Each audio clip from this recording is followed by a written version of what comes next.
A very good evening to you and a very warm welcome to TV47 Weekend Edition. Glad that you could join us tonight. Let's keep you updated with everything shaping your world today, and later on in the broadcast we will be talking matters child support. This is a topic, a path rather, that is often fraught with challenges, whether it's with non-compliance, enforcement issues. This will be coming later on To The Point, but first let's take a look at the stories making headlines tonight.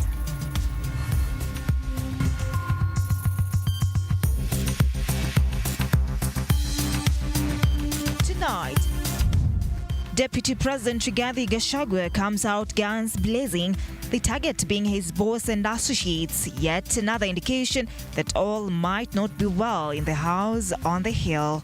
Lakini tukianza kutengana, I want to caution that the direction that is being taken ya kubomoa hii nyumba yetu, hii nyumba ikibomoka haitarudi tena.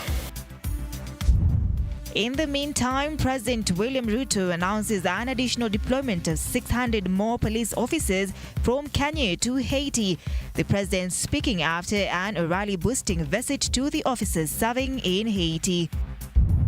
And youthful lawmaker Ezra Kabugi dies in a dawn car crash. Mara mwisho tumeonana na yeye jana. All right, welcome back once again to this live broadcast. Roda Nyamaiza, sign language interpreter tonight. My name is Odida, and we are live on our social media platforms at TV47KE on Facebook, TV47 Kenya on YouTube, and at TV47 News on Twitter. The hashtag is To The Point at @Odida_. Let's get started. Now, the storm in paradise has now taken a new twist after Deputy President Rigathi Gachagua warned President William Ruto that if the United Democratic Alliance Party is not put in order, then he risks losing the trust of the Mount Kenya people, and that nothing can be done to salvage the situation. And as Mike Gwongo reports, Gachagua and his allies asked the head of state to block the alleged plan of impeaching the second in command, highlighting how the former Madeira legislature suffered from supporting Ruto before the two took over the government. Take a look. Muko na William Ruto. Once President William Ruto's biggest cheerleader, Deputy President Rigathi Gachagua's comments about his boss have progressively soured, with a new tone being struck as the DP warns against what he thinks would haunt his boss should the head of state ignore the current situation. With recent fallout between the two, who campaigned on the platform of unity and bottom-up agenda expected to uplift the people at the bottom of the pyramid, Gachagua has not been seen in public in recent days as his supporters accuse the ruling Kenya Kwanza coalition of mistreating him. Himself, a former deputy president, in April 2021, President William Ruto promised not to let his deputy experience the same mistreatment he experienced, referring to what he termed as humiliation by his then boss and those close to him. Fast forward 3 years, and the second in command, Rigathi Gachagua, feels the promise has been broken. And should the head of state ignore the current situation, he will be shooting his own feet. Hii watu ya Mlima Kenya mimi nawaelewa sana. Kisaliti watu, uhusiano yako na hawa itafika mwisho. And it cannot be salvaged. I still think there is room for the president to put his house in order, talk to everybody, and let us get back to work. Gachagua alluded to the hardships Ruto faced when serving as deputy president by stating that if Ruto permits his allies to degrade him, nobody will ever trust him. The other day I asked the president to keep one promise to the people of Kenya that requires no funding, requires no IMF, requires no World Bank. He promised the people of Kenya that under his watch, his deputy will never be humiliated. Didn't he promise? We're asking him to keep that promise. If he can't keep that one promise, nobody can trust him to keep any other promise. Gachagua allies led by former UDA Secretary General Cleophas Malala stated that the ODM party allied legislators reportedly pushing for the ouster motion will undermine the president from clinching the presidential seat in 2027. Hawa watu wawili wataanza na kutoa naibu wako. But I want to assure you, hao watu in 2027 watakutoa wewe kama rais. Mimi nakuomba tafadhali, please, kama watoto wako, call your house to order. Don't punish Rigathi Gachagua. Usikie sauti ya Uhuru Muigai Kenyatta. Wale wako katika mamlaka hawangekuwako. Lakini leo tunauliza, mbona unataka kuleta kilio kingi mlima kwa sababu ya wema wao? Lakini tunaogopa mtu ambaye anatusaliti.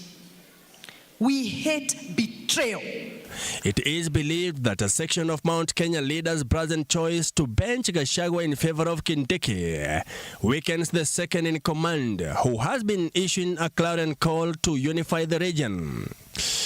Mike Kagwango, TV47, Nairobi.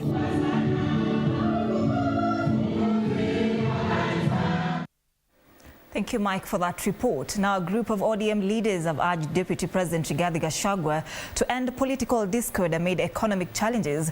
The leaders, drawn from different parts of Nyanza, called upon the DP and his allies to cease actions that they say are causing political unrest during a time when Kenya is grappling with economic difficulties, as Chichi Josephine now tells us. I am challenging the Deputy President of the Republic of Kenya. He should not be able, all those his backing dogs should not abuse presidency because it belongs to presidency. He should call off his dogs so that this country, all the animosity that we are building, is not good for the country. The country needs to go on a development trajectory. It's only 2 years. We can't have election every year campaigning for 5 years. There's no hiding that there are voices of discord within the presidency. It is out there in the open for everybody to see, but it is very unfortunate that it is coming at a time when the country is facing a lot of challenges that all of us should be pulling together. My advice is the presidency, where people have a joint mandate, if it is not working, then it is better that a solution be found. And it is just 2 years into this administration. We still have 3 years. If it was late in the day, one would say that we can wait for the next elections and then they can dissolve that union. All right, Kiambu nominated Ward Representative Ezra Kabuga has been eulogized by President William Ruto as a leader with outstanding leadership capabilities. Kabuga tragically lost his life in a dawn road crash along Thika Road in Juja while he was traveling from Nairobi to Thika when the vehicle he was traveling in rammed a lorry from behind. Sunday morning along Thika Road, a road crash involving a Subaru Forester and a lorry. The crash claiming the life of nominated county legislator Ezra Kabuga, who he said was traveling from Nairobi to Thika town. According to Juja Sub-County Police Commander Michael Maura, the crash occurred at about 6 a.m. Kabuga, who was driving his Subaru Forester from Juja towards Thika, rammed into the rear of the lorry, which was in motion, and due to the impact, the lawmaker died on the spot. Mara mwisho tumeonana na yeye jana, kama vile wengi wanajua, tulikuwa kwa Mheshimiwa Deputy President Rigathi Gachagua huko Karen, na tulikuwa tumepeleka bill ambayo tumepitisha hivi juzi, the alcoholic bill. Kabuga's body was taken to Montezuma Mona Lisa Funeral Home in Kabati, Murang'a County, while the wreckage of both vehicles was towed to Juja Police Station. Led by President William Ruto, the father of three has been eulogized as a person with outstanding leadership capabilities. Sisi kwetu kanisani, kiwa mwanasiasa, hatukupatiangi cheo ingine kwa kanisa. Lakini Ezra alikuwa anaenda overboard. Wakati kuna jambo lolote kwa kanisa, Ezra ungemuona akisafu. Alikuwa like a permanent usher. Alikuwa MC mwenye kamati ya budget, alikuwa anatusaidia sana kufanya hesabu, tena alikuwa MCA kwa ICT mwenye alikuwa anatusaidia sana katika county kumigrate kutoka manual collection to digital collection of revenue. Sisi kama watu wa Kiambu tumepoteza kiongozi ambaye alikuwa mzuri sana. Kiongozi alikuwa ni mtu wa watu, na mtu anapenda watu na mtu ambaye alikuwa ako kwa laini ya mbele ama mstari wa kwanza kudhibitisha wana youth wamesimamua vilivyo. May his soul rest in peace. Residents and business people in Malindi town, Kilifi County, are set to benefit from the move by Mount Kenya University to expand its training capacity by introducing maritime training courses that will greatly benefit locals. As Josh Ansari reports, local business people have noted that their businesses have grown since the establishment of the institution 5 years ago. In the vibrant heart of Malindi town, the hustle and bustle is alive and booming. Biashara imenoga sana. Yaani unapika hakuna kinachobaki. Mount Kenya University kuja Malindi, tunashukuru Mungu inatusaidia. Mimi niko hapa nje nauza mshikaki, niko na shawarma. Since Mount Kenya University Malindi campus was established here, the community has witnessed a remarkable surge in development and economic growth, igniting a spark of a business hub. We have empowered our people economically in terms of giving the right skills and the training, maybe to secure jobs and also create jobs within the region. So essentially we would say that we, as a university, we have made significant economic impact in this region. Shule imekuwa ikituboost in terms of our business. At least wanatu promote hapa. They buy our goods. At times wanakuja lunch wanatu promote pia. Nashukuru sana Mount Kenya kwa kuja hapa Malindi, inasaidia sana. Sababu sio mimi mchomaji nyama peke yake, paka kwa bodaboda, watu wa tuk-tuk. Nashukuru wale leo mfanya mpango wa kuleta hiyo chuo mahali hapa, kwa sababu bodaboda wengi kweli wamefaidika kupitia kwa hiyo chuo. With rising enrollment, unemployment-driven insecurity is fading. Uhalifu kidogo umepungua, vijana wengi wamejiunga na shule hii na wanaenda kusoma. Sasa hususan walipoleta hii mambo ya equip hapa Malindi, kuna vijana wengi, hata mimi nikiwa mmoja wao, kuna wengine niliwa convince wakajiunga na shule hii. Youth here are hitting the books, seizing the chance to advance their education. Watoto especially wa hapa area hii walikuwa waende university, lakini sasa ilipojengwa hapa wengi wamejiunga na chuo. This community, renowned for fueling the maritime industry, is celebrating a new milestone in Malindi, buzzing with excitement as MKU unveils its maritime academy in the area. Malindi is one of the biggest producers of seafarers. So by locating the institution in Malindi, we have cut their costs from accommodation, and then we are offering the programs at extremely subsidized price. Pia sisi tunajipanga sasa tuingie hapo ili tujaribu sana kujifunza jinsi ya kuokoa wengine ama jinsi ya kufundisha wengine kuogelea pia. The upcoming of maritime training courses at Mount Kenya University, Malindi town will see more business people invest in this area and earn a living. Josh Onsare, TV47, Malindi town, Kilifi County. Thank you, Josh.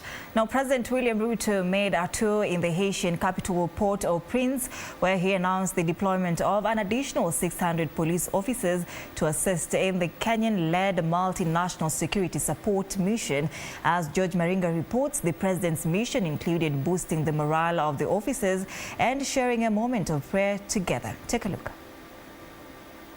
On his one-day tour of the Caribbean nation of Haiti, President William Ruto and his delegation landed at the once closed but now reopened main international airport in Port-au-Prince.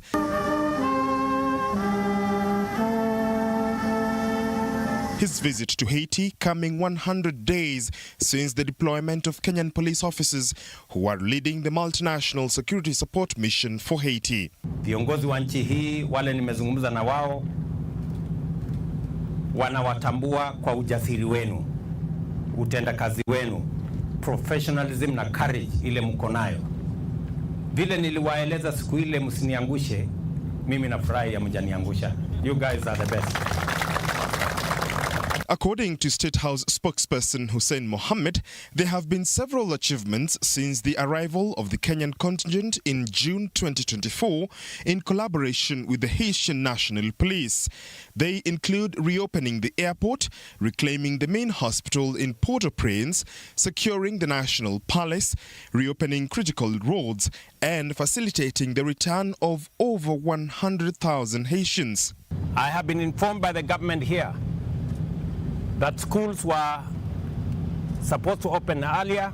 They will now open on the 1st of October, and they are asking you to work with the Haitian National Police to make sure that children go to school on 1st of October.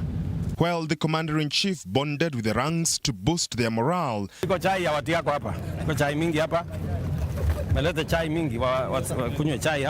the officers also wanted him to address some more pertinent matters. There's one concern about the compensation, which we have never known. In case of anything, what is going to happen? Until now, that has never been tested, and we are not aware. Personally, I'm not aware, and I believe others are also not aware. We already have a cover in Kenya that makes sure that you have an insurance cover under the NPS insurance cover framework. You will be informed of any additional covers that may be necessary. The head of state also met with President Edgar LeBlanc, leader of Haiti's Presidential Transitional Council. I also wish to appreciate you for your resilience, demonstrated by achieving such impressive success with minimal equipment. Without a doubt, you will do even better and go much further when more equipment and resources are made available to you. And I want to commit to you that I will do everything possible to make sure that you have additional personnel, more equipment, and be better resourced so that you can undertake this assignment. Ruto also called on the international community to pay attention to the needs in Haiti. It will be remembered that in one of the outcomes of President Ruto's state visit to the USA in May 2024, US President Joe Biden confirmed that Kenya had been designated a major non-NATO US ally. Among the benefits of this designation was to allow funding to procure explosives detection devices and other counterterrorism research and development projects under the auspices of the Department of State's Technical Support Working Group. And after the formal activities with the leadership of Haiti and a moment with the Kenyan contingent, the head of state wound up in a religious manner.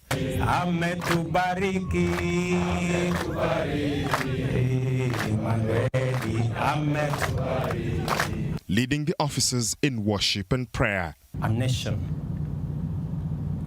unto you, a nation that respects you. Father, we pray even for the assignment, the commanders of this MSS. The head of state jetted back to New York for the 79th session of the United Nations General Assembly after the Haiti detour. Whereas the mandate of the multinational security support expires next month, the UN Security Council may extend it for another year. It is expected that President Ruto will advocate for more funding and support to the Haiti mission. This will be President Ruto's second visit to the United States of America in 2024. George Marenga, TV47, Nairobi. Thank you, Judge, for that. Now, a 31-year-old mother of 4 from Emasava village, Ikolomani constituency, that is in Kakamega County, is nursing injuries on her left arm after allegedly being attacked by her husband after a dispute over food money. The victim maintains that she does not understand the reason for the attack, even as the husband cools his heels at the local police station awaiting legal action. At Shibwe Sub-County Hospital in Ikolomani constituency, Lynette Hamali, a mother of 4, receives treatment while in excruciating pain. According to the victim, who is also nursing a 9-month-old baby, her husband returned home after being away for a day and gave her 300 shillings to buy food. The money she believes might have been the cause of the incident. Ni kama hiyo pesa kuataka ani benye alikuwa nayo, alikuwa amepaki nayo ni kama alitumikia ikaisha. Sasa tena ni kama alikuwa anataka ile yenye alikuwa amenipea 300. Tena nimpatie. Wakati nitoka kibarua nikaenda kwa tinga nikanunua korokoro 3. Nilikuwa natengeneza nataka kushaka. Ndio nikastukia tu na chapa. Aliniambia tu nakata zangu siaka kwa hii tinga. Following the altercation, residents rescued Lynette and took the suspect to the police station where he is awaiting legal action. Kata akatupa hiyo silasha kwa jirani, miti iko hapo. Sasa anaambia watu mimi sijamkata, amechiteka tu na ameanguka, damu imeanza kutoka. Ndio watu wenye walikuwa hapo karibu walitafuta hiyo silasha, wakachukua hiyo silasha wakamshikisha kwa mkono wakienda naye kwa polisi. Lynette's sister-in-law Christine Hatenge says the couple have had a rocky relationship lately, and this has led to many clashes that have turned physical. Wanapikananga kila siku. Msichana anatoroka hata akona mtoto mdogo wa miezi mwenye ananyonyesha miezi 9 hapo. Anatorokea kwa boma ya mtu ama akuja alale kwangu ama aende kwa jirani mwingine. Huyu kijana anamfuatanga mpaka akuja hata kwa boma yako anaweza kukukata. Sasa mimi nikiona mapema huwa nakimbia. In this village, just last week, another woman was cut on the hill by her husband in a dispute over a blanket. Quinto Wafula, TV47. Now, in a bid to silence the guns in the North Rift area, leaders are promoting local sporting events as one way of fostering peace among warring communities in Kerio Valley and the neighboring counties. Quinto Wafula now reports. Kerio Valley, an area that has been plagued with insecurity, with hundreds of people losing their lives and thousands others suffering injuries, losing livelihoods and homes. Ama ukipata ile wizi ya mifugo, banditry, sana wenye kukua affected na wenye kuperpetrate wanakuanga vijana. This led the area to be declared among the most dangerous and disturbed zones